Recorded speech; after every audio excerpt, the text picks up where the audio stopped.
ಅಣ್ಣ ಮಳೆ ಬೇರೆ ಬರ್ತಿದೆ, ಕತ್ಲೆ ಬೇರೆ ಆಯ್ತು, ಬಾ ಎಲ್ಲಾದ್ರೂ ಹೋಗಿ ನಿಲ್ಲಣ. ಬಾ, ಇಲ್ಲಿ ಇಲ್ಲೇನೋ ಲೈಟ್ ಕಾಣಿಸ್ತಿದೆ, ಏನಂತ ನೋಡೋಣ.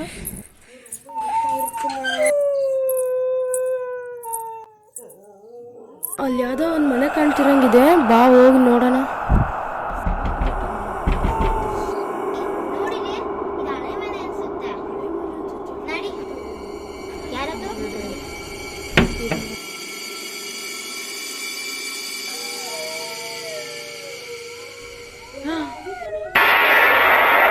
ಈ ಜಾಗ ಯಾಕೋ ಕತ್ಲೆ ಆಗಿದೆ, ಬೇರೆ ಕಡೆ ಹೋಗೋಣ ಬಾ.